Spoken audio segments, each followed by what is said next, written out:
The ash was already in my lungs when I found him. I had been walking for 6 hours through the Vorath ash fields, and I want to be clear about what that means. It does not mean a quiet hike through gray dust. It means moving through a landscape that is actively trying to kill you, where the ground shifts under your boots like a living thing, where the air smells of sulfur and iron, and where the temperature climbs 20 degrees every time the wind changes direction. It means watching your oxygen filter tick down, minute by minute, while the volcanic ridgeline ahead of you shimmers in the heat like something from a nightmare. It means knowing, in the calm and mathematical part of your brain, that you have made a very serious mistake. My name is Yael Morrow. I hold the rank of Sergeant in the Terran Expansion Corps, Survey Division. My job, technically speaking, is to scout uninhabited or low-population worlds for resource assessment and to send back clean data before any diplomatic or commercial teams move in. I say technically speaking because the job description does not mention shuttle crashes, it does not mention volcanic wastelands, and it absolutely does not mention dragons. 3 things happened in rapid order that morning. The navigational array on my shuttle, the Ellery, developed a fault during atmospheric entry. The fault became a cascade failure. The cascade failure became a fireball. I survived because the emergency pod did its job, but the pod came down hard in the middle of the ash fields, 22 kilometers from my nearest pre-planned beacon point, with a hull crack that vented half my supply pack into the ash. I had salvaged what I could before the heat got to the rest. 1 oxygen filter assembly, with 3 cartridges remaining, approximately 36 hours of breathable air if I was conservative, a field kit with basic medical supplies, my survey scanner, which was now useless without the shuttle relay, a ration block that I had already eaten half of because the crash had burned through my reserves faster than I expected, and 1 canteen. Standard Terran Core issue, 1 liter capacity, filled to the top when I had set out that morning. The Galactic Compact's records on Vorath listed the ash fields as off-limits to non-Vorath species. The Vorathki, the 6-legged dragon species that had claimed this world for at least 4,000 years, had made their feelings about outsiders exceptionally clear during the first contact negotiations 8 decades ago. They were not violent in a random or chaotic way. They were deliberate. They had a legal framework for what happened to trespassers, and that framework did not involve hearings or appeals. It involved the mountain. I was trespassing. I was doing it on foot, in the open, with no backup, and with a canteen that was already 2/3 empty from the morning's walk. The beacon was still 16 kilometers ahead. I was going to reach it, or I was going to become an ash offering. Those were the 2 options, and I had decided on the first one, with the same calm stubbornness that had gotten me through harder situations than this. The ash fields have a sound. It is not a loud sound, but it is constant, and it never changes. It is a low, deep vibration that comes from somewhere far beneath the surface, from whatever enormous geological engine is responsible for all the ash and heat and sulfur. You stop hearing it after an hour or so, the way you stop hearing your own heartbeat, but it is always there.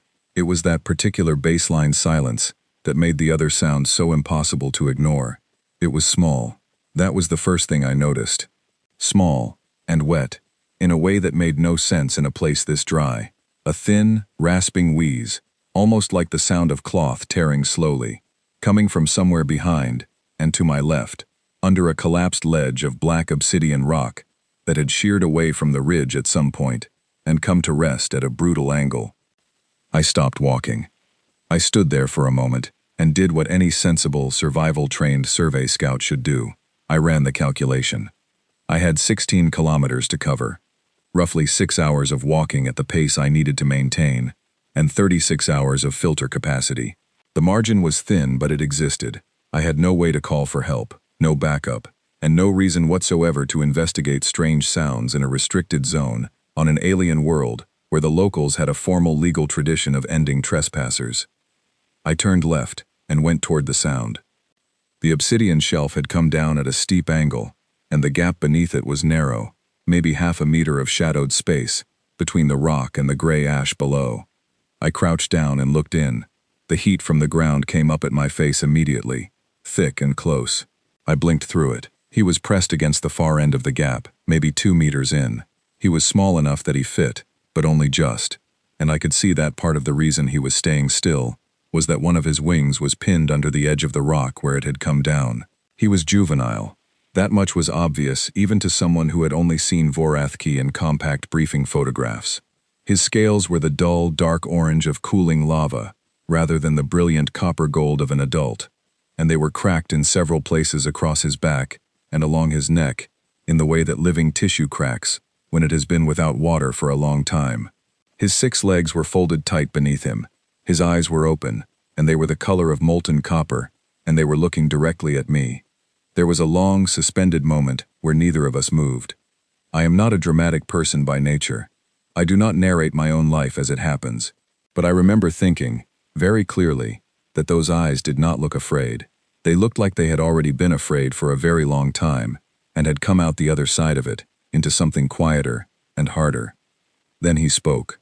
His voice was barely a sound at all. It was cracked and thin, and it came with visible effort, and the Galactic Common was heavily accented, and clearly the product of some kind of basic education program, the sort that all Vorathki youth were given as a diplomatic requirement, even if they never intended to use it. But the words were clear enough. 3 words, carefully shaped by a mouth that was clearly parched and painful. "Please, sir, water." I looked at him for another moment. I looked at the canteen on my hip. I looked at the 16 kilometers between me and the beacon. I looked at the filter gauge on my oxygen unit. Then I unclipped the canteen, unscrewed the cap, and started pulling the obsidian ledge back with my other hand to see how badly the wing was pinned. He flinched hard when my hand came near the rock. His whole small body tensed, and a sound came out of him that was not words, just a high and involuntary note of pure alarm. I kept my movements slow and deliberate, the way you do with any creature that has learned to expect pain from sudden motion. "I am not going to hurt you," I said. "I am going to get that rock off your wing. Then I am going to give you some water. Then we are going to talk about how to get you out of here." He stared at me. I could see him processing the words, one at a time, as if each one needed to be carefully examined before he trusted it. The rock was heavy, about the weight of a large equipment crate, and I could only move it in short shifts because there was no room to brace properly in the low space. It took 4 minutes.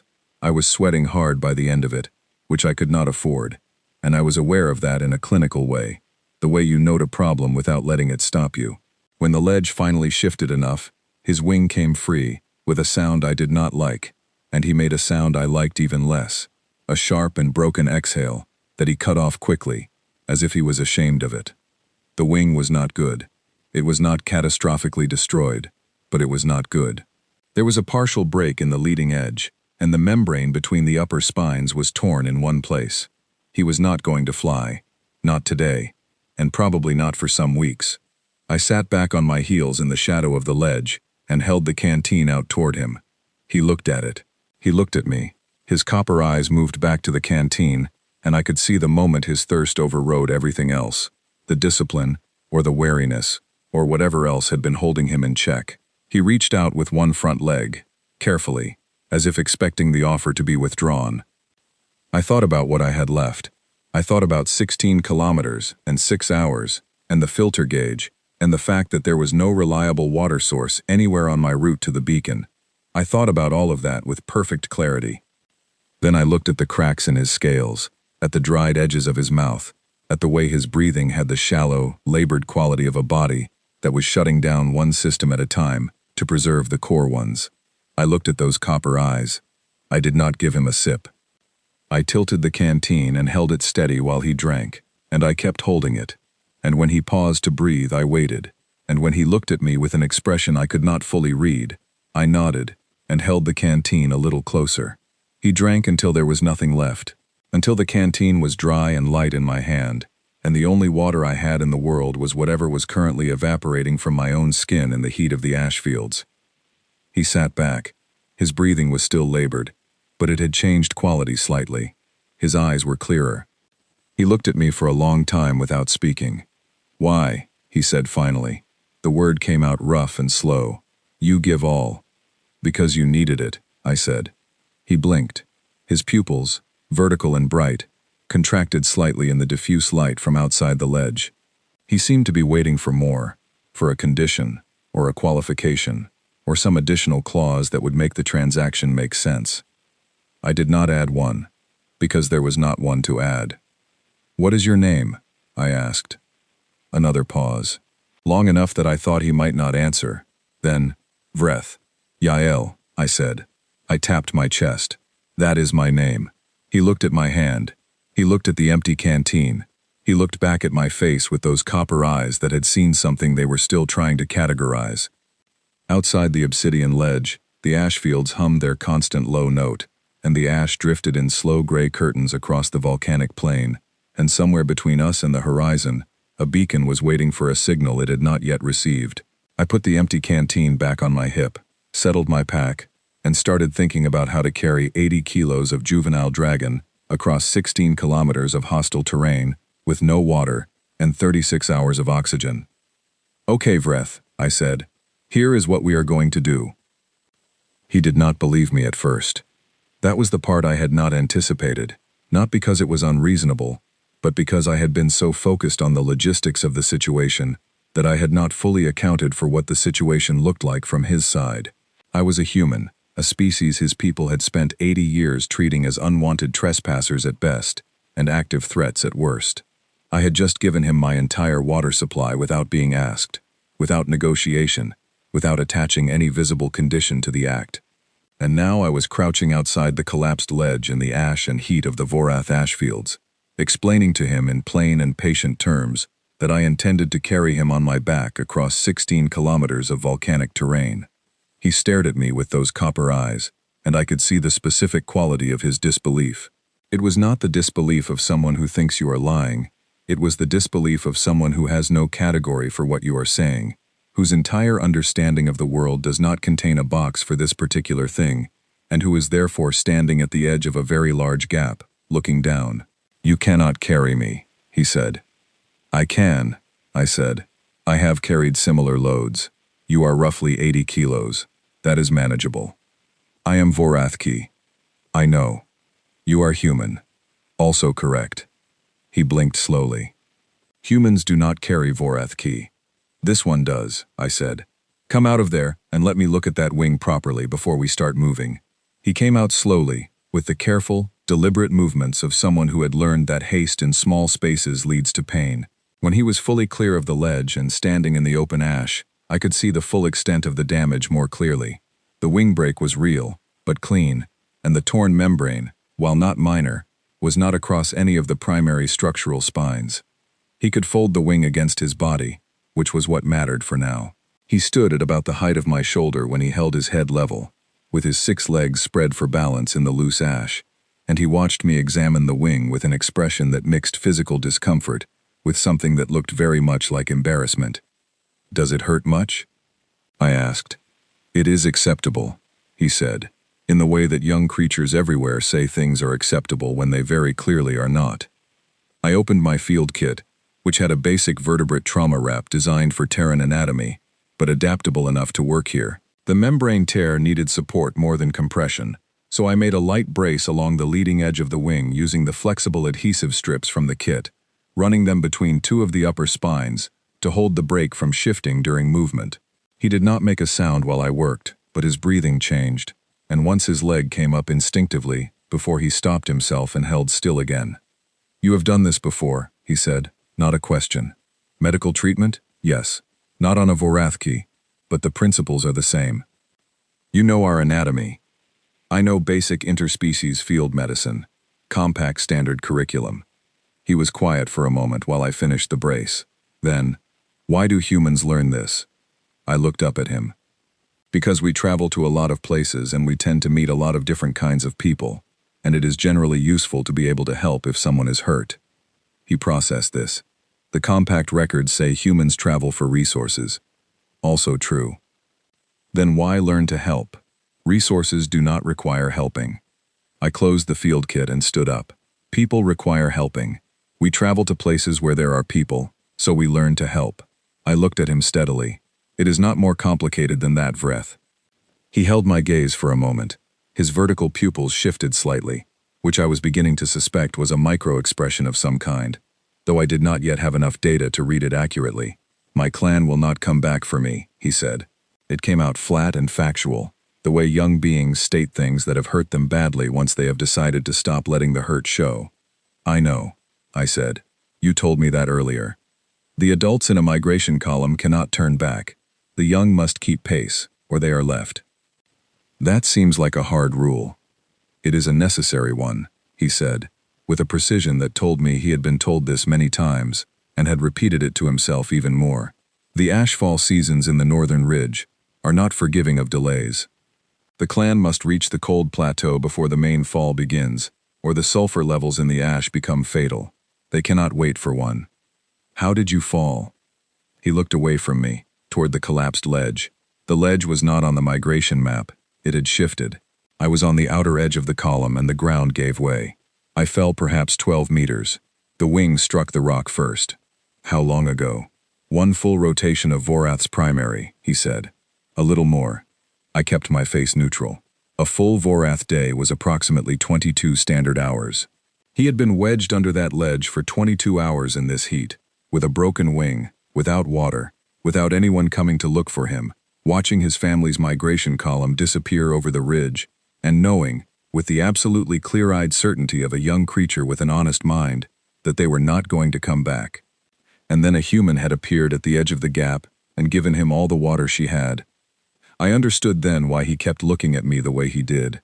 He was not afraid of me. He was trying to figure out what I was. The beacon I am walking toward, I said, keeping my voice practical and level, because practical and level was what the moment needed. When I reach it, I can activate an emergency signal.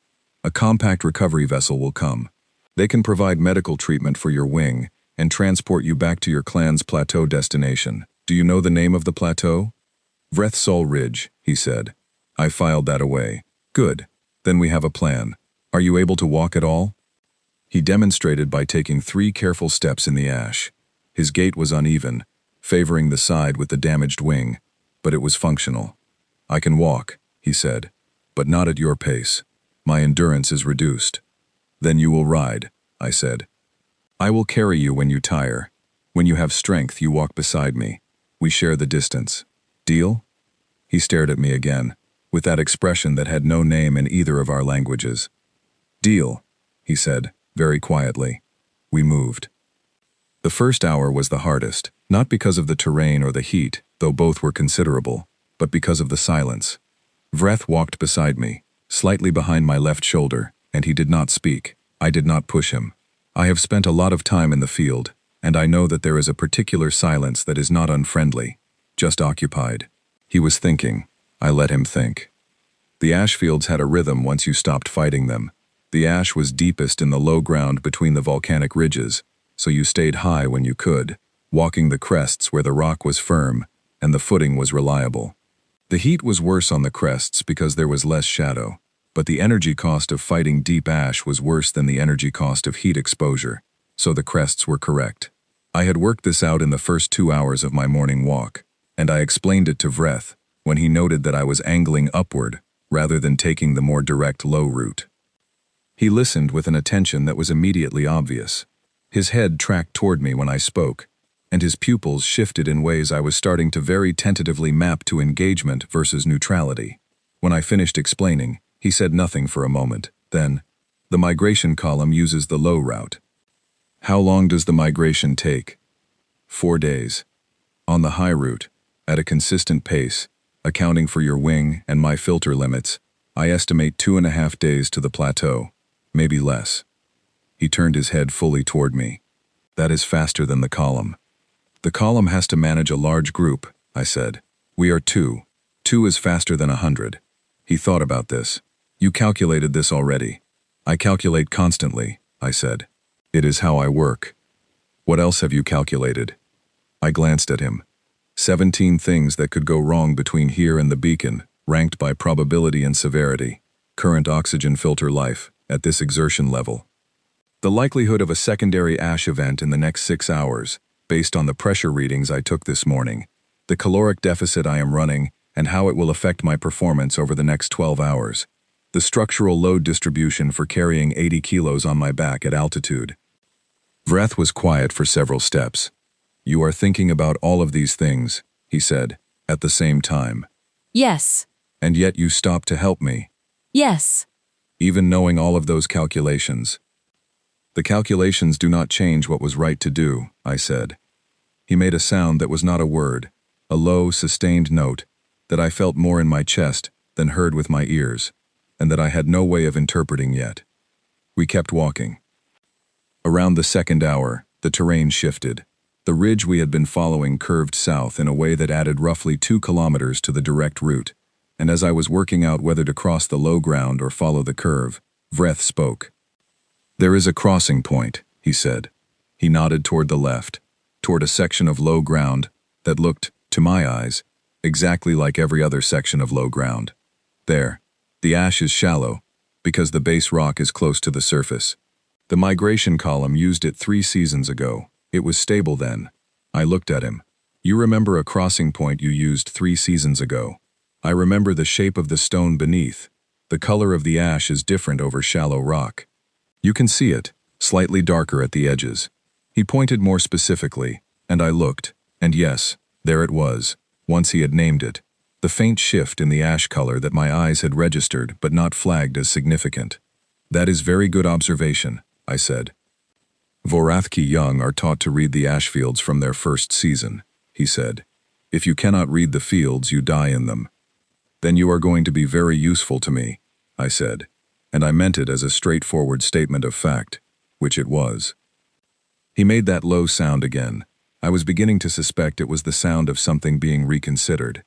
By the 4th hour, he was tiring. I could see it in the slight drag of his back legs and the way his head was dropping lower.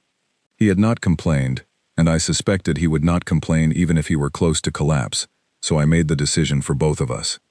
"Vreth," I said, "get on my back. I can still walk. You can also conserve energy for emergencies by riding now. There are 6 kilometers of uphill ridge ahead of us. You will be more useful to me rested than exhausted. Get on my back." He looked at me with an expression that I was beginning to read as the specific face he made when he was deciding whether to argue. He decided not to. He approached carefully, and there was an awkward minute of working out the geometry of it. His 6 legs and my 2, his weight and my pack, the damaged wing that needed to stay folded and not bear any pressure. We solved it the way you solve any field problem, by trying things until something worked. What worked was, his front 2 legs folded over my shoulders, his middle 2 braced against my pack frame, and his back 2 hung loose at my sides. His head came forward over my left shoulder, close enough that I could hear his breathing clearly. He was warm, considerably warmer than ambient, which made sense for a volcanic world species, and he smelled of sulfur and something else, something dry and mineral, like clean stone after a long rain. "Comfortable?" I asked. "This is strange," he said. "Strange is not the same as uncomfortable." "It is not," he agreed, after a pause. "It is strange and acceptable." I started walking. For a while, neither of us spoke, and the silence was a different quality from the earlier silence. He was close enough that I could feel his breathing against the side of my neck, and he was looking forward over my shoulder at the terrain, with an alertness that had not been there when he was walking. His eyes were scanning the ridgeline ahead, with a precision that mine could not match. "The ridge splits at the far end," he said quietly, close to my ear. "The left fork is longer, but the footing is better. The right fork is shorter, but the ash has caldera vents along the western face. The vents are not always active, but if they open while you are on the face, the gas output is not survivable." "Left fork," I said immediately. "Left fork," he confirmed. We moved in silence for another kilometer, and then he spoke again, in a smaller voice, a voice that was trying very hard to sound like it was asking a practical question. "Yael," he said, "why did you give me all the water?" I had been expecting this question. I had been expecting it since the moment I had tipped the canteen up, and I had thought, in a loose and background way, about how to answer it. Not because the answer was complicated, but because I knew it would be difficult for him to receive, in the same way that a very simple truth is sometimes harder to accept than a complicated one. "Because you needed it, and I had it," I said. "But you need it also. I needed it less than you did." "You calculated this?" "Yes." "And the calculation said to give me all?" "The calculation said that you were going to die in the next few hours, if you did not have water, and that I had a reasonable probability of reaching the beacon without it, if I was careful. So yes. The calculation said to give you all." He was quiet for a long time. The ridge rose under my feet, and I leaned into it, shifting his weight slightly forward, and he adjusted automatically, a small cooperation that I noted. In Vorathki tradition, he said eventually, water given freely is a debt. It is called Vrethsal. It is a bond of obligation that must be honored in kind. It is considered one of the most serious bonds that can exist between two beings. I did not give it to create a debt, I said. I gave it because it was right. I know, he said. That is what makes it serious. The sun of Vorath was beginning its long descent toward the western ridge, and the light was turning from pale white to the deep amber that the volcanic dust in the upper atmosphere produced every evening, the same amber that the compact surveys described as one of the most striking visual phenomena in the sector. In that light, the ash fields looked almost beautiful. I kept walking. Vreth, I said. Yes. Tell me about the plateau. Tell me what it looks like when the migration arrives. And he told me, and his voice changed when he described it, losing the careful flatness he used for facts and finding something warmer underneath. And the kilometers moved under my feet while he spoke, and the amber light deepened toward dark, and somewhere ahead of us in the gathering dusk, the beacon waited. We made camp that night in a shallow bowl of black rock at the base of the Left Fork Ridge, which Vreth had navigated us to with a confidence that made me trust his memory of the terrain more than my scanner had trusted the topographic maps it had generated before it died. The bowl had three things we needed badly: a natural windbreak from the ash drift, a low ceiling of overhanging rock that would keep the temperature from dropping too far after dark, and, most critically, a thin seep of mineral water running from a crack in the lower face of the rock wall. When Vreth pointed it out to me, I stood very still for a moment and looked at it. That is water, I said. Mineral heavy, he said. Not ideal, but not toxic to your biology in small amounts. Your filtration tools should handle the mineral content. I looked at him. You knew this was here. I suspected. The rock coloration along this section of the ridge is consistent with subsurface seepage. I have seen it before on the migration route. Why did you not mention it before we came down off the ridge? He met my eyes. I wanted to be certain before I gave you hope that might not be real. I thought about that for a moment. Then I got out my filtration kit and started collecting water. The filtration process was slow, pushing the mineral-heavy seep water through the portable membrane in small batches. But by the time full dark had settled over the ash fields and the stars of the Vorath system were out in force, I had nearly 3/4 of a liter of clean water, and I was filling the canteen for the first time since I had emptied it into a juvenile dragon's cracked and desperate mouth. I drank a careful quarter of it, resisted the pull to drink more, and held the canteen out to Vreth. No, he said. I looked at him. Vreth, you gave me your water this morning. I will not take yours again tonight. I have enough, I said. I just refilled it. You are still recovering from 22 hours of dehydration. You need more than I do right now. Yael. He said my name with a firmness that sat oddly on his young face. I understand what you are doing. I am choosing to decline. That is an irrational choice given the medical facts. Perhaps, he said, but it is my choice. I studied him. He was sitting with his legs folded beneath him in the way I had begun to recognize as his resting posture, and the firelight from the small heat tablet I had lit was catching the copper of his eyes and turning them something close to gold. The brace on his wing was holding well. His color was better than it had been that morning, the scales less dull, the cracks less pronounced. Tell me why, I said. Because the Vrethsal you created this morning was not a transaction, he said. It was a gift. If I take from you again, I am making it a transaction. I am cheapening what you did. I do not want to do that. I sat with this for a moment. The heat tablet made a small, steady sound. Somewhere out in the dark, the ash fields murmured their baseline note. You take it because I want you to have it, I said.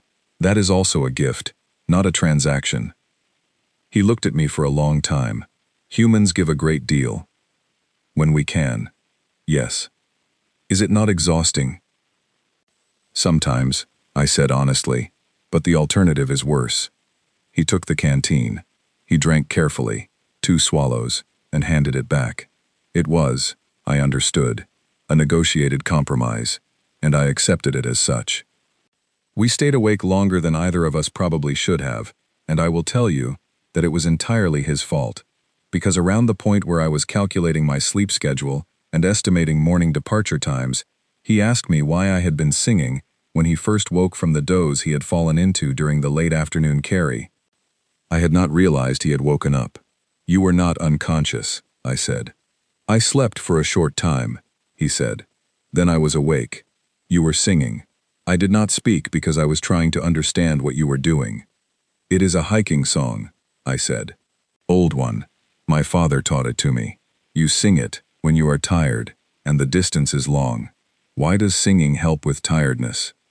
This was, I realized, a genuinely complicated question, dressed up as a simple one. "It gives your mind something to do, other than count the steps," I said. "When your body is working very hard and the work is unpleasant, your mind tends to focus on how unpleasant it is, which makes everything harder. Singing interrupts that. It gives you a rhythm that your steps can follow, and it puts something in your thoughts other than the calculation of how much farther you have to go."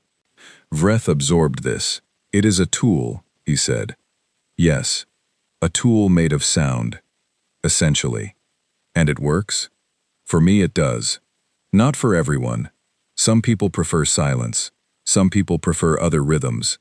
But yes, for me, singing helps." He was quiet for a moment.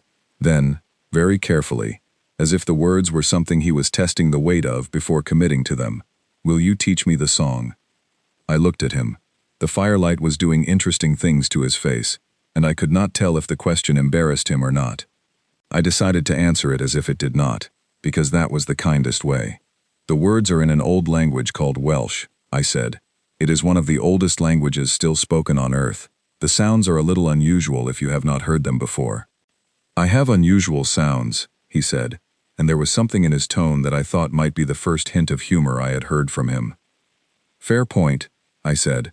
I sang the first line slowly, and then the second, and then I stopped and looked at him. His head was tilted at an angle I had not seen before. His ears, the flat, fin structures along the sides of his skull, were angled forward and very slightly spread. I filed this as the audio focus expression. "Again," he said. I sang it again. "The vowel in the second word," he said. "It is different from the way your language usually makes that vowel. It is made further back in your mouth." "Yes, exactly right. Try it slower." I tried it slower.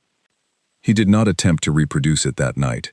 He just listened, with those finned ears spread forward and his eyes half closed, and I sang the full verse once through, and then a second time, and by the third time through, I was not thinking about filter gauges or kilometers or the probability of a secondary ash event. I was just walking, in my head, up the hillside where my father had first taught me that song when I was 8 years old, and complaining about the length of the trail, and the memory was so clear and clean that it felt like holding something solid. When I finished, Vreth was quiet for a while. "Your father is still alive?" he asked. "Yes, on Earth, in a place called Wales, actually, which is where that song comes from." "Does he know you are here?" "He knows I was on a survey mission in this sector. He does not know about the crash yet." I paused. "He will be worried when my check-in signal does not come through." "Is he the kind of being who worries?" "Constantly," I said. "He tries to hide it, but he is terrible at it. He always has been." Vreth made the low, sustained note that I was accumulating data on, the one that seemed to occur in moments of internal processing rather than response. "My sire parent does not worry," he said. "Vorathki adults do not express concern for young in that way.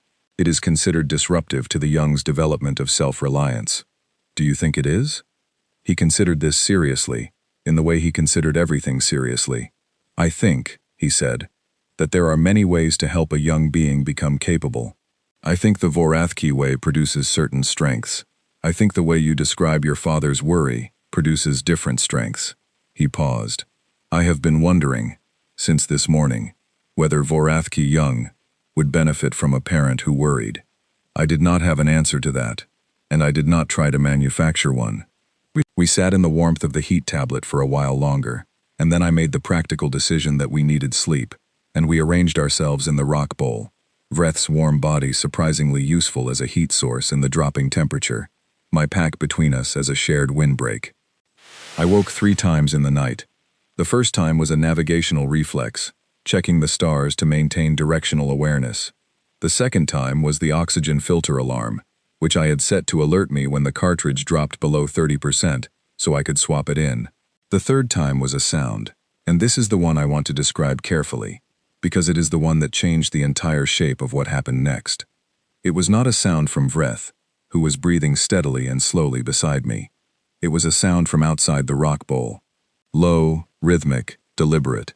The sound of very large and very purposeful beings moving through ash without trying to be quiet, because they had no need to be quiet, because they were the most dangerous things in the ash fields and they knew it. I sat up slowly.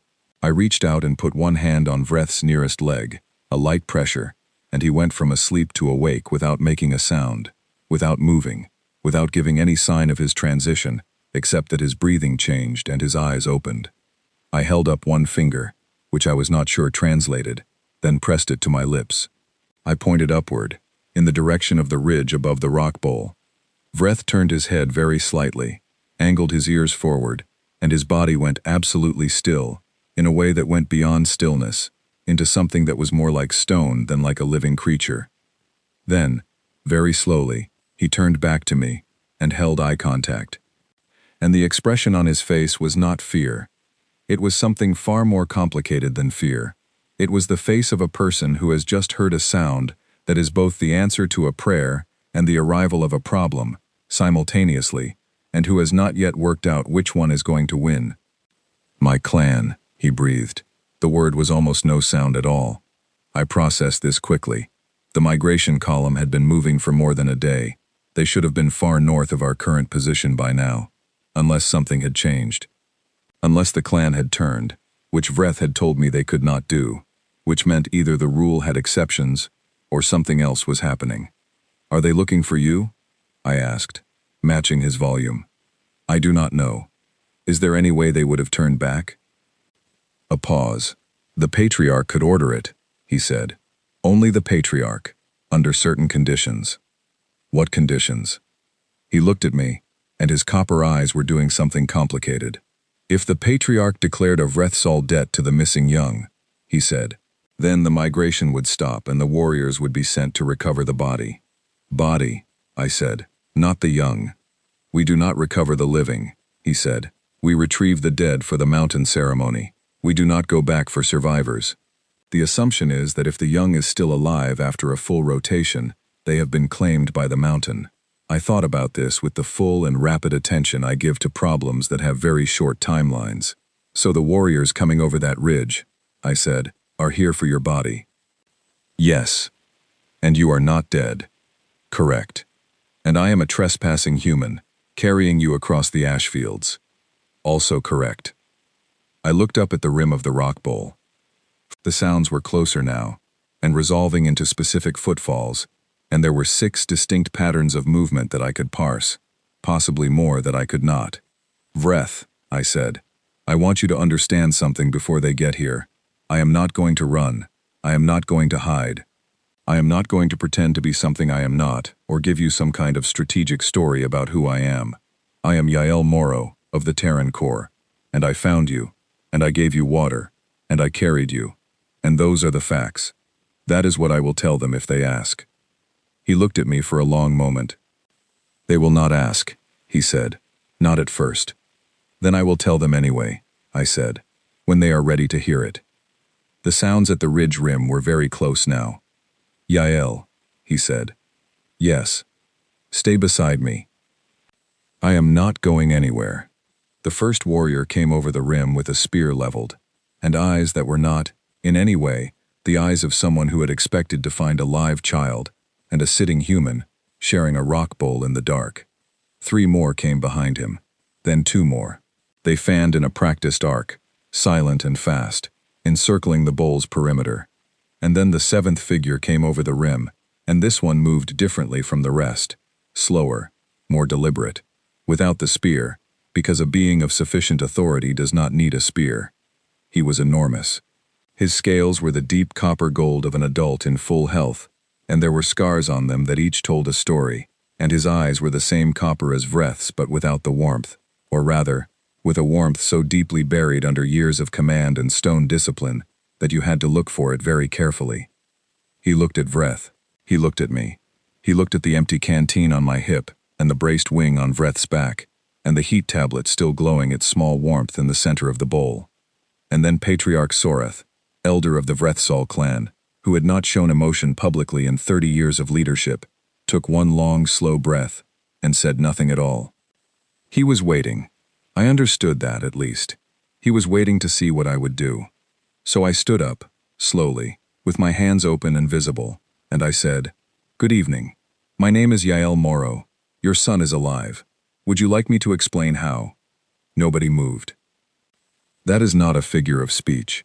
The 6 warriors around the rim of the bowl were absolutely still, spears held in a position that was neither fully raised nor fully lowered, the particular position of beings waiting for a signal from their commanding authority. Sorath himself had not moved since he came over the rim. Vreth had not moved. The heat tablet made its small, patient sound. The ash drifted. The stars of Vorath were brilliant and cold above us. I kept my hands open. I will tell you that in 12 years of survey work, I have been in a number of situations that the core handbook euphemistically categorizes as non-compliant first contact. I have been pointed at with weapons I recognized and weapons I did not recognize. I have been surrounded by beings who intended a range of outcomes for me, not all of them survivable. I have learned, over those 12 years, that the single most important thing you can do in those first 30 seconds is not to explain yourself, not to offer trade goods, not to demonstrate harmlessness.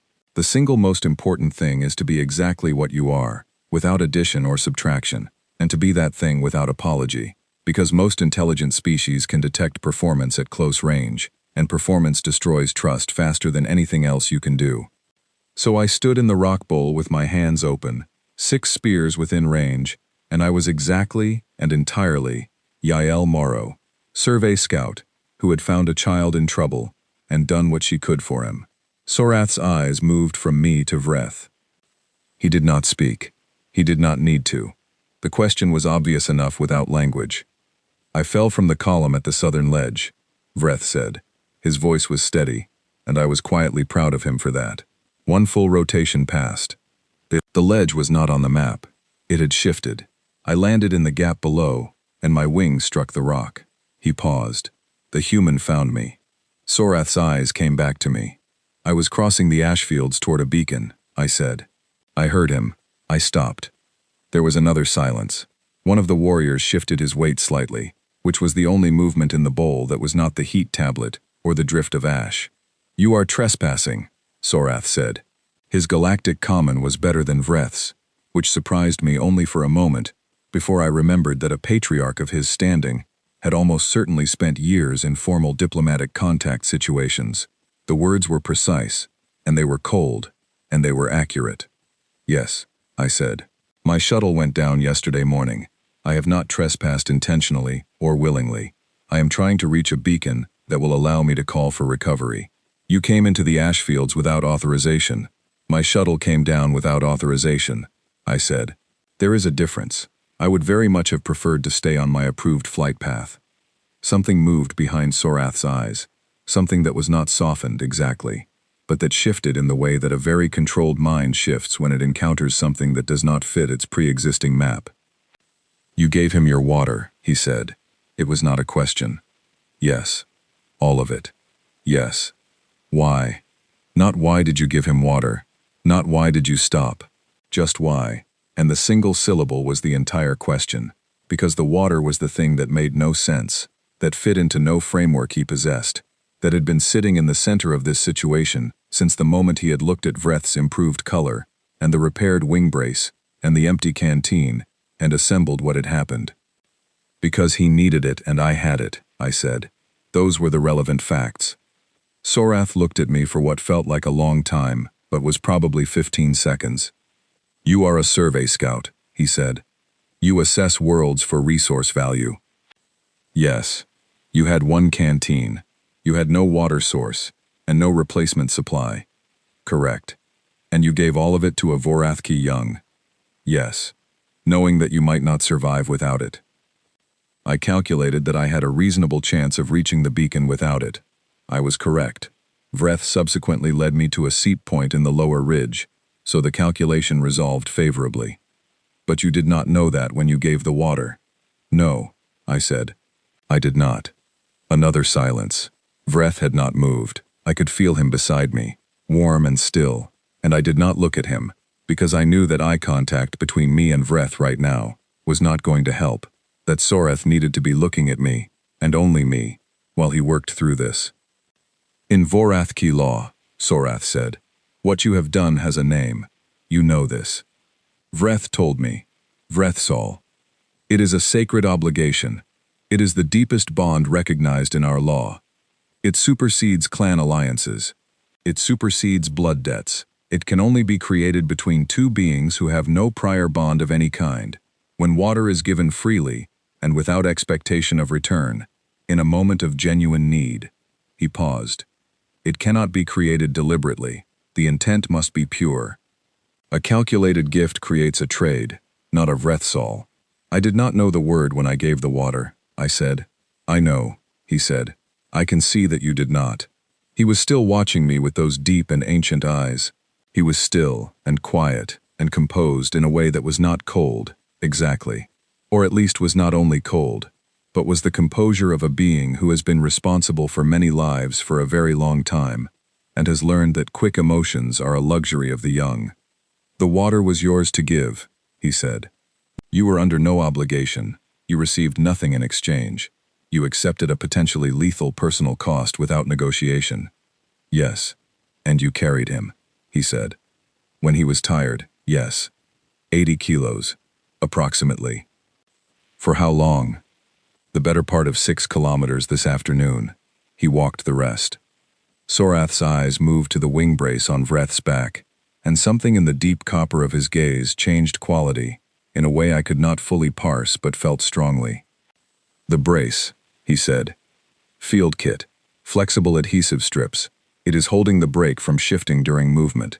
He will need proper medical attention, but it was functional for travel. You applied this? Yes. You know Vorathki anatomy. Basic interspecies field medicine. Compact standard curriculum. I adapted the technique from general vertebrate trauma protocols. One of the warriors said something in rapid, low Vorathki that I could not follow. Sorath answered without looking at him. One sentence, brief and final in tone. The warrior did not speak again. My warriors want to know, Sorath said, still watching me, why a human would learn to treat Vorathki injuries. I travel to many places, I said. I meet many kinds of people. It seemed useful. They find this unsatisfying as an explanation. Most true things are simpler than people expect, I said. The simplicity tends to make them suspicious. Sorath was quiet. Then he did something I was not prepared for, which was that one corner of his mouth moved, and it was not a smile exactly, but it was the faintest and most precisely controlled acknowledgement of something that might have been recognition. Yael Moro, he said. Yes, you are still trespassing in the ash fields. I am aware. The legal consequence for trespassing is prescribed in Vorathki law, and it does not allow for exceptions based on circumstances. I understand. However, he said, and the word landed in the bowl with a weight that was different from all the words before it. The Vrethsol law also does not allow for exceptions. It also does not allow for circumstantial overrides. He paused. A Vrethsol bondholder may not be harmed by any member of the bonded's clan. To harm a Vrethsol bondholder is to declare war against the bond itself, which in our law is an act against the mountain. I let this settle. You are saying the two laws are in conflict. I am saying, Sorath said carefully, that Vorathki law has not previously encountered a situation in which a trespassing member of another species created a Vrethsol bond with a clan young. And I was watching Vreth when it happened, and I saw the thing that crossed Vreth's face when his sire parents' full attention turned to him, this complicated, layered thing that was relief and love and pride and fear all running together, and it was there for only a moment before Vreth closed it away again with the self-discipline that the Ashfields had taught him, but I saw it. Sorath spoke in Vorathki for a long time. I caught perhaps one word in 20. Vreth answered 3 times, each answer short. On the third answer, Sorath was quiet for a moment. Then he made the low, sustained note. But in his voice, it was not like the sound Vreth made. It was deeper and more complex, and it resonated in the rock of the bowl in a way that felt less like sound and more like a shift in the air. Then he turned back to me. "My son has told me everything," he said. "The ledge, the gap, the 22 hours, the water, your name, the song." He paused on that last word, and his expression was unreadable, but not hostile. "The song. It is a hiking song," I said. "From an old language. My father taught it to me." "He told me," Sorath said. "He told me you sang it when you were exhausted and afraid, and that it changed the quality of your movement. He said it was a tool made of sound." "That is what I told him. Yes." "Vorathki do not have such tools," Sorath said. "We use silence when we are afraid. We go inward." "That works for some," I said. "Apparently," he said, with that infinitely controlled, almost expression, "it works less well than we have assumed." He looked at me for one more long moment. Then he stepped forward, and the warriors on the rim adjusted their positions without instruction, a coordinated movement that spoke to years of working together, and Sorath stepped down into the rock bowl and stopped at a distance of about 2 meters from me. "I am going to tell you something," he said, "and I am going to ask you to understand that it is not a small thing. Among the Vorathki, a patriarch does not lower himself before another being. It is not done. There is no ceremonial exception and no diplomatic protocol that requires it." "I understand," I said. "I am going to do it anyway," he said. "Because the Vrethsal law requires the clan of the bonded young to formally acknowledge the bondholder, and because my son is alive, and his wing will heal, and he is standing beside a human in the Vorath ashfields at the end of a very long day, and those things are not small, Yael Moro." He lowered himself until his front legs were folded, and his great copper-scaled head was level with mine, and he held that position for 3 full seconds, and the 6 warriors on the rim lowered their spears. It was the most extraordinary thing I had ever seen, and I received it without moving or looking away, because that was the only way to receive it that honored what it was. When he rose, his expression was composed again, but something in the arrangement of it was different from before, less sealed. "You will not reach your beacon tonight," he said. "You will come with us. We will provide water and appropriate shelter. Tomorrow, 2 of my warriors will escort you to your beacon and ensure your recovery signal goes through without interference." He paused. "And we will discuss what comes after." "What comes after?" I said. "A human created a Vrethsal bond with a Vorathki clan, young in the middle of an active diplomatic situation between our people and the Compact," he said. "What comes after is going to be complicated and interesting, and I suspect, unlike anything that has happened in this sector before." He turned toward the ridge, and the warriors began to move. Vreth came to walk beside me, close at my left shoulder, and he did not say anything for a moment, and then he said, very quietly, so only I could hear, "He worried." He did not say so. But he turned the column back and he came himself. That is what worrying looks like, for a patriarch. I looked at the enormous, scarred, composed figure of Sorath walking ahead of us in the dark, leading his warriors across the ash fields with the certainty of someone who has never been lost on this ground. "I know," I said. Vreth made the low, sustained note, and this time I had enough data. I was almost certain it meant something like, "Yes, and also, I understand now, and also, thank you for explaining that, without making me ask." We followed Sorath's clan into the ash dark of the Vorath night, and the ash fields hummed beneath our feet, and the stars were brilliant overhead, and somewhere ahead of us the cold plateau waited, green and alive above the volcanic fields, and I was still alive, and Vreth was still alive, and the canteen on my hip was full again. 3 years is not a long time when you are measuring the distance between 2 civilizations. It is, however, a long time when you are measuring the distance between a rock bowl in the Vorath ashfields and a hall in the Compact headquarters on Meridian Station, and I want to be precise about the fact that the distance I am describing is not primarily geographical. It is the distance between the moment Vreth said, "Please, sir, water," and the moment he stood at a carved obsidian podium in front of 12 species and changed the way every one of them understood what the word human meant. I am getting ahead of myself. I do that sometimes. My father says it is because my brain finishes the story before my mouth does. He is probably right. The night we spent with Sorath's clan in the high camp above the southern ridge was the most instructive night of my professional life, and I include in that comparison 6 years of compact fieldwork, 2 years of academic training, and 1 genuinely unforgettable week on a methane world where the locals communicated entirely through controlled bursts of bioluminescence, and I had to learn, in real time, that the frequency I had chosen for my own light-based communicator was the compact equivalent of extreme profanity. Sorath talked. I do not mean he became warm, or informal, or confessional. He remained precisely as composed and controlled as he had been since he came over the ridge rim, but he talked in the way that a very intelligent being talks when it has encountered something that it genuinely needs to understand, which is methodically, and from first principles, and with the kind of patience that is not actually patience at all, but rather the appearance of patience that masquerades a consuming urgency. He had questions about humans, specific questions, not the broad diplomatic ones I had answered dozens of times in formal contexts. Not what are your resource needs and what are your territorial ambitions, and what does your government intend regarding the Vorath sector. Those questions he had heard, those questions he had been given the answers to, the careful, managed, diplomatically shaped answers that compact representatives spent years being trained to deliver. He wanted to know why.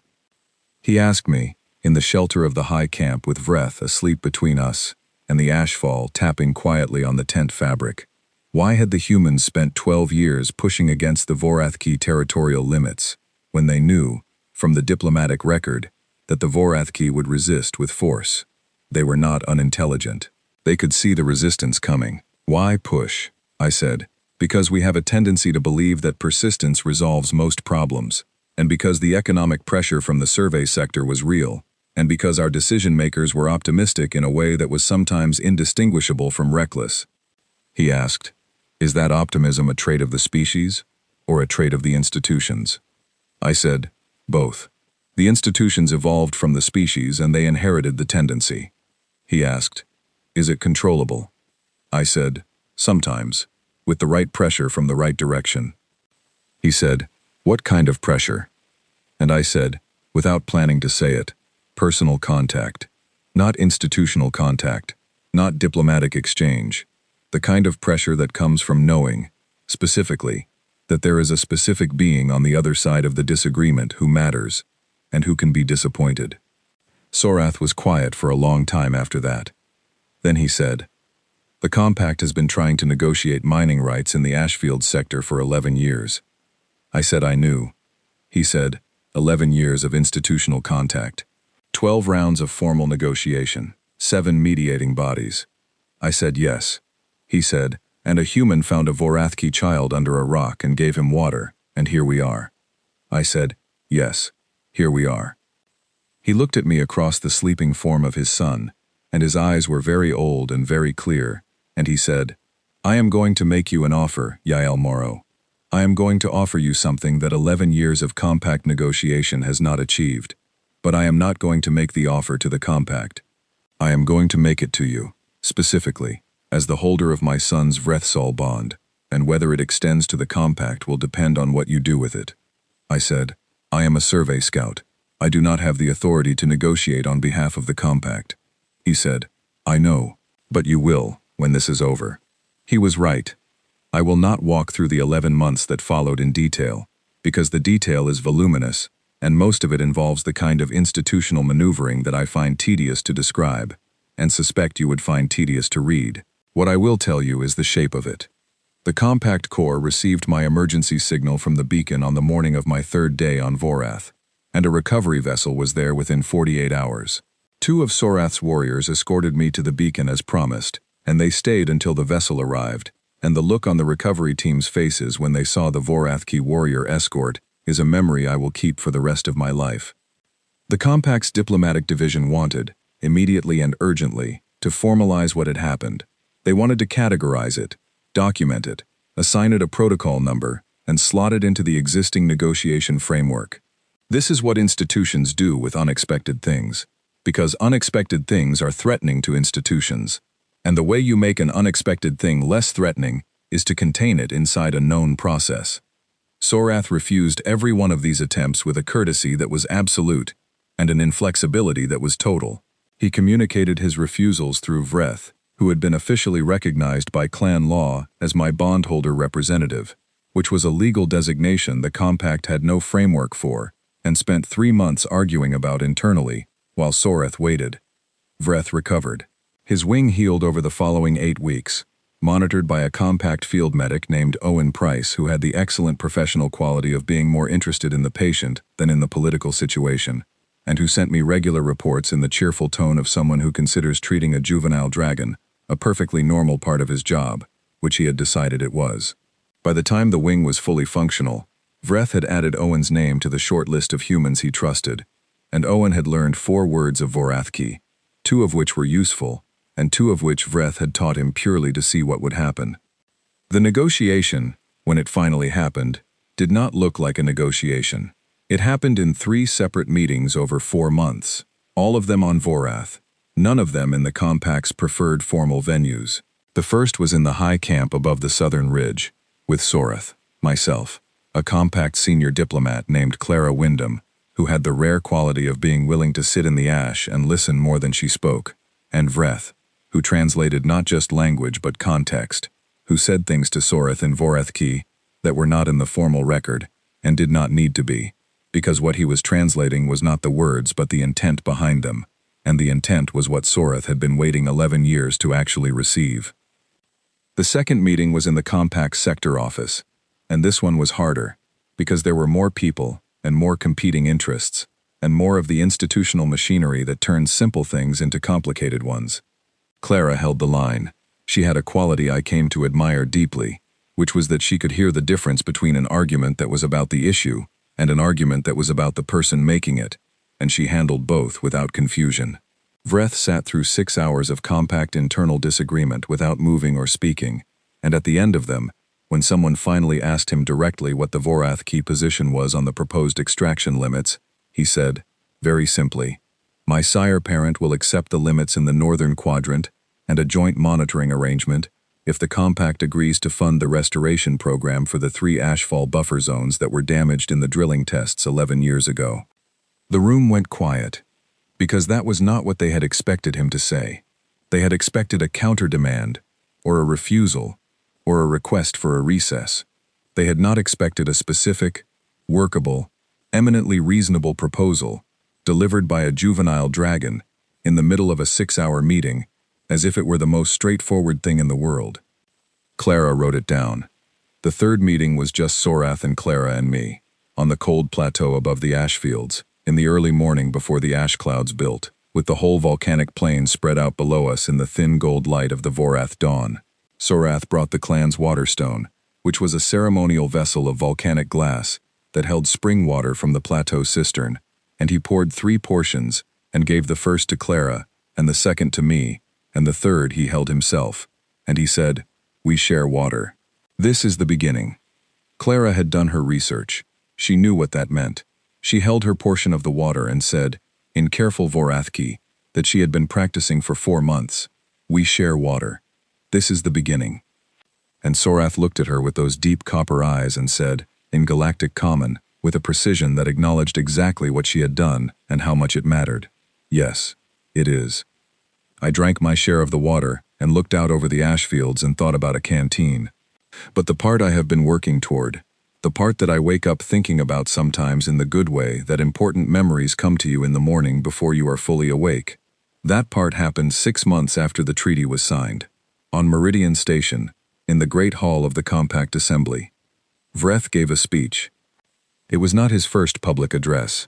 He had spoken at 4 smaller diplomatic functions in the preceding year, his Galactic Common having grown from the halting 3-word rasp of the ash fields into something fluid and precise, and entirely his own, carrying the rhythms of Vorathki underneath the common words, in a way that made it immediately recognizable as him, even before you saw his face.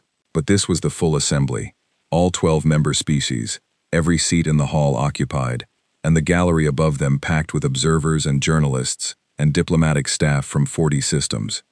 I was in the fourth row, in the civilian observer section, because I was no longer a survey scout. I was, as of 14 months prior, the Compact's first designated Vrethsal liaison, a post that had not existed before, and that 3 separate legal departments had argued extensively about creating, and that I had accepted with the specific condition that it would not require me to wear a formal uniform, which I had lost the argument about but was still processing. Owen was beside me. He had been appointed as the Compact's first Vorath medical exchange officer, which meant he spent 4 months of every year on Vorath, and the other 8 at the Compact Medical Center, writing papers with titles that made his colleagues extremely skeptical, until they read the papers and stopped being skeptical. Clara was in the front diplomatic row, which was where she belonged. Sorath was not there. He was on Vorath, which was where he preferred to be, and he had given Vreth his formal blessing for this address, in a ceremony that Vreth had described to me afterward, in the careful and slightly awed tone of someone who was still not certain how to hold something that mattered very much to him. Vreth stood at the obsidian podium, which the Compact had commissioned from Vorath craftspeople for this occasion, because the detail mattered, and Clara had understood that. He was in full adult coloring now, the shift having accelerated in the year since the treaty. His scales the deep copper gold that caught the hall light and held it. His wing was perfect. Owen was very proud of the wing. He spoke for 40 minutes. I am not going to try to reproduce what he said, because I cannot improve on it, and would not want to, and because he said it better than I could tell it, with the particular clarity of someone who has thought carefully about something for a long time, and is now saying it for the first and only time in front of everyone who needs to hear it. He told the assembly about the ash fields. He told them about the ledge and the fall, and the 22 hours in the gap, and the cracked scales, and the shallow breathing, and the desperate calculation of how many more hours he had before the mountain took him. He told them about the sound of boots in the ash. He told them about 3 words in broken galactic common, and about what happened after those words, and he told it without sentimentality and without drama, in the direct and grounded voice that was entirely his, and he watched the assembly listen, and he did not rush. And then he said the thing. He said, I have spent 3 years watching humans. I have watched Yael Morrow calculate 17 threats simultaneously, while carrying me on her back, and still finding room in her mind to answer my questions honestly. I have watched Owen Price treat a species he had never encountered as if this were simply what healers do, because for him it is. I have watched Clara Wyndham sit in volcanic ash for 6 hours and listen more carefully than most beings manage in a formal hall. He paused. He said, the Galactic Compact's records describe humans as persistent, resource-focused, sometimes aggressive, occasionally reckless, and surprisingly adaptable. All of these things are true, but these records are missing the most important fact, which is this. Humans do not calculate the cost before they give. They give, and then they manage the cost of giving. They do this with water, with time, with knowledge, with songs, with medical skill, and with a willingness to carry what needs carrying, for as long as it takes, to get it somewhere safe. He paused again. He said, I have heard this described by humans themselves as irrationality, as a bug in the species, something that natural selection should have corrected. I want to tell you something important about that description. It is wrong. What you call a bug, we now call the thing that ended an 11-year war before it properly started. What you call irrational, we now call the reason there is water sharing between 2 peoples who had spent decades pointing weapons at each other. You do not calculate the cost before you give. I know. I was there when you did not. He paused for the 3rd time, the longest pause, and the hall was very quiet. He said, Vorath Ki have a concept, Vrethsol, a bond formed by water freely given in a moment of genuine need. It is the most serious bond our law recognizes. It cannot be manufactured or negotiated. It can only happen the way all true things happen, without planning, without agenda, because the right thing was simply the next thing to do. He reached under the podium. He put the canteen on the surface. It was my old canteen, the core issue 1-liter vessel from the crash, the one that had been empty on my hip when the Vorath warriors came over the ridge rim. I had given it to him the day I was cleared to go home from Vorath, not as a ceremony, just as a practical thing. Here, "You should have this. It seems right." He had kept it. I could see from the fourth row that it was not empty. He had filled it. He said, "This is where the treaty came from. Not from 11 years of institutional pressure, not from resource negotiations or territorial mapping, or strategic patience. From one canteen, given entirely, when the math said not to." He looked up from the canteen, across the full hall, 12 species, hundreds of faces, and he said one more thing. He said, "If you want to know how to reach us, that is how. If you want to know how to reach any species that has learned to distrust you, that is how. Not with your institutions, with your hands, with whatever you have that the other person needs, given without hesitation and without a ledger. We are not unique in being reachable this way. You are not unique in being capable of it. The only question, for any of you, is whether you will do it before the cost becomes too high to bear." He stopped speaking. The hall was quiet for 3 full seconds. Then Clara started it, and it spread, and all 12 species and every filled seat in the gallery made whatever sound meant approval in their respective languages. And it was loud and complicated and unlike anything I had heard before. And Owen leaned over to me and said something I could not hear over the noise, so I leaned toward him and he said it again. He said, "That bit about the song, did he get that from you?" I told him songs are tools made of sound, I said. The rest was his. Owen nodded. He looked the way people look when they have witnessed something they will be describing for the rest of their lives, and are already trying to memorize the details accurately. I looked at the canteen on the obsidian podium. I had bought that canteen at the Core Supply Depot on Meridian Station, 7 years ago, paying 13 credits for it, and thinking of it as a piece of practical equipment and nothing more. I had filled it, and emptied it, and refilled it on 100 different worlds. I had used it through dust and cold and alien atmospheres and long stretches of terrain that nobody had ever mapped. I had thought of it, on the morning of the crash, in the same category as my filter assembly and my field kit, a tool, necessary, finite, something to be managed carefully. And then a small voice had asked me for one sip. I looked at Vreth at the podium, copper gold and tall and composed, his heeled wing folded neatly against his back, his eyes moving over the hall with the measured attention of someone who had learned to read many different kinds of faces. He picked me out of the 4th row without difficulty, because he always did, and for a moment, his expression changed, the composure opening slightly to something underneath it that was warmer and more specific, and entirely between the two of us. I picked up my own canteen from under my seat, the new one, also full. I held it up where he could see it. He made the low, sustained note. Across 200 meters of assembly hall, I felt it more than heard it, a vibration that had its own language, one I had been slowly learning for 3 years, and I was now confident enough in my reading of it to know what it said. It said, yes, and also, I remember, and also, everything after it was worth everything it cost. I put the canteen back under my seat, and the hall continued its noise around me, and I sat with the weight of an empty canteen that had been full 3 years ago in the Vorath ash fields, and the weight was not a sad weight, it was the weight of something that had done exactly what it was supposed to do. My father called me that night. He had watched the speech from Wales, on the coast, from the house where I had learned to hike, and when I picked up the call, his face on the screen had the specific look it always has when he is trying very hard not to cry, and succeeding by approximately 60%. "That was your canteen," he said. "Yes." He carried it for 3 years. "Yes." My father was quiet for a moment. Outside the window behind him, I could see the sea, gray and cold and bright at the same time, the way the Welsh sea always is. "Does he know the second verse of the song yet?" he asked. I smiled. "I am working on it," I said. My father nodded. He looked at me through the screen, with that look that I had spent most of my adult life trying to memorize accurately enough to reproduce when I needed it. The look that says, "I worried, and you are all right, and the worrying was worth it." "Yael," he said. "Yes. You did good. The ash fields of Vorath are still there, still moving, and breathing their volcanic breath, still drifting ash across the ridgelines, and humming their constant low note into the rock. The migration columns of the Vorath Key still cross them every season, the young keeping pace, the adults moving with the sureness of beings who have read this terrain their whole lives.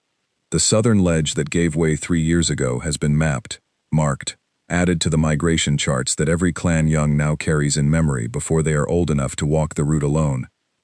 Somewhere in the northern quadrant, a joint compact Vorath monitoring station sits on a basalt shelf above the ashfall buffer zone, staffed half by humans and half by Vorath Key, tracking atmospheric sulfur levels and ground stability, and the slow, patient work of restoration. Owen visits twice a year. He has learned considerably more than 4 words of Vorath Key. 2 of them are still the ones Vreth taught him for entertainment purposes, and he uses them deliberately at inappropriate moments, because Owen is, at heart, the kind of person who thinks that laughter is the second best tool made of sound, after singing.